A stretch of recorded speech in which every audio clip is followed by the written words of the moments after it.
May tindahan ka ba? Kagaya mo rin ba ako na mahaba ang pasensya? Pero minsan, umiikli din ang pasensya ko na dati ay kasing haba ng San Juanico Bridge. Gusto mo ba yung ganitong usapan? Mga kasari, yung problemang tindahan, problema ng mga tindera, aba, mag-subscribe ka na sa akin. Pindutin mo ang like button na yan kung relate na relate match ka. At syempre, pakishare na rin kung hindi kayo busy. At higit sa lahat, huwag ka namang mag-unsubscribe kung datihan ka ng subscriber ni Ate Titi. Sige na, please. At eto na, umpisahan na natin ang matinding real talk na chismis. Magandang araw mga kasari-sari. So, kumusta ang inyong benta? So, alam niyo mga kasari, isa ito sa nakakapagpaiksi ng PC nating mga tindera. Ay yung may customer ka na pupunta sa'yo, magpapabarya o magpapapalit ng kanyang pera. Sa totoo lang, hindi mo siya customer. Pag bumibili siya, sa kabilang tindahan siya pumupunta. Daan-daanan ka lang niya. Ang masaklap, katabing bahay mo lang siya. O di ba hindi kanya sinusuportahan sa iyong negosyo. Ngayon na may kailangan siya, sa'yo siya lalapit para magpabarya. O, kung ikaw ang nasa ganyang sitwasyon, tindera, pagbibigyan mo ba? Pwes, si Ate Tintin, pag ako, hindi, manigas siya. Char. Ay, bakit?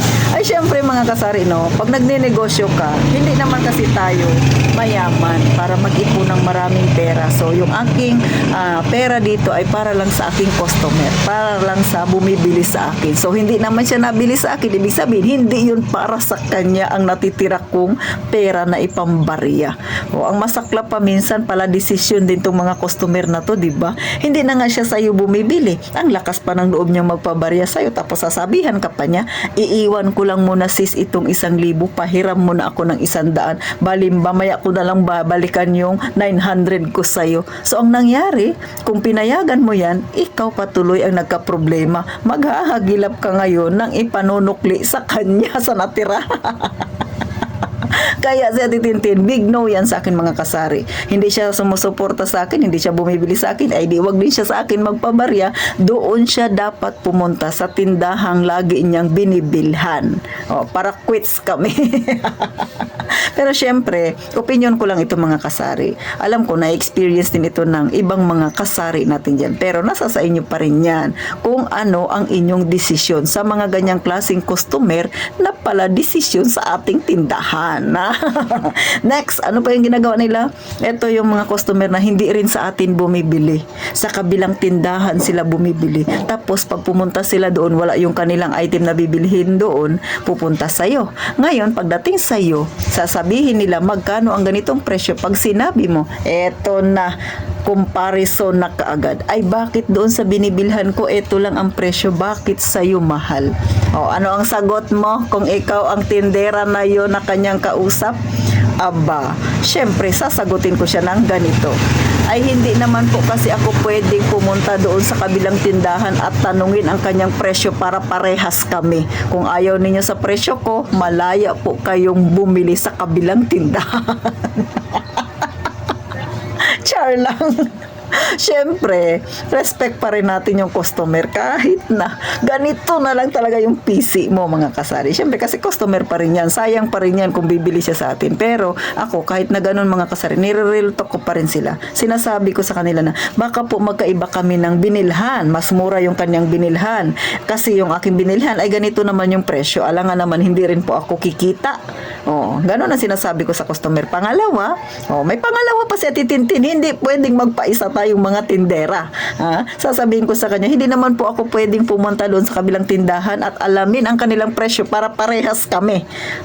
Di ba? Pero syempre, malumanay kung sasabihin mga kasari, kahit na nanggigigil na talaga ako. Next, ano ba yung mga customer na ginagawa nila na nakakapaiksi ng ating pasensya, mga kasari? Siyempre, yung mahilig bumili sa atin na kapag bumibili, laging kulang ang kanilang pera. O, pag doon sa kabilang tindahan sila bibili, hindi naman kulang yung pera nila. Pag sa'yo bibili, kulang na. Na-experience mo na ba yan, Sisi? Yung dumaan lang sa'yo, hindi siya bumili. May dala-dala siyang pera. Pagdating doon, bumili siya. Ay, yung item na binibili niya ay kulang yung kanyang pera doon sa kabilang tindahan. Ang ginawa niya, babalik siya sa'yo, doon siya bibili. Tapos sabi mo, ay, ito yung presyo niya, ay kulang pala, te. Pwede ba ibalik ko na lang? Oh, pag kulang sa'yo, pag hindi kulang, doon siya sa kabila bibili. So, naranasan ko ito kagabi lang. Oh, akalain mo yun, kaya nagkaroon ako ng video na ganito. Oh, mga kasari. So, 'di ba?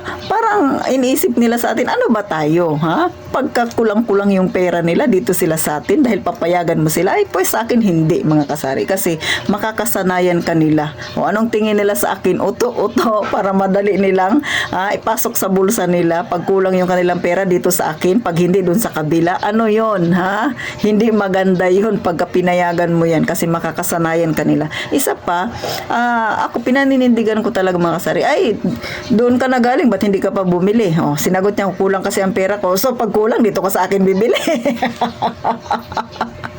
Oh, kahit gaano pa kahaba ang yung pasensya, iikli talaga, mga kasari. Pili lang yan kung alin ang mag-ikli sa'yo, yung buhay mo ba o yung pasensya mo. Dahil na-stress ka sa customer mo. So, mga kasari, no, ito simpleng kwentuhan lang. Pero mas marami pa dyan yung problema ang hinaharap lagi ng tindera, mga pinagagawa ng customer sa atin, mga kasari. Pero nasa sa inyo yan kung paano ninyo i-handle yung ganyang klaseng customer. Pero kahit itintin, lahat ng yan, big no sa akin. Hindi ko papayagan na sila yung magdesisyon sa aking tindahan. So hanggang dito na lang, nawa na pangiti kayo natitinti ng real talk na usaping ito. Kung ikaw ay bago sa aking channel at wala kang tindahan at gusto mong magkaroon ng ganitong negosyo, ihanda mo ang loob mo sa ganitong klaseng customer. Dahil mararanasan mo ito sa ayaw at sa hindi mo, mga kasari. So hanggang dito na lang, gaya nga ng palagi kong sinasabi, mag-iingat tayong palagi, mga kasari.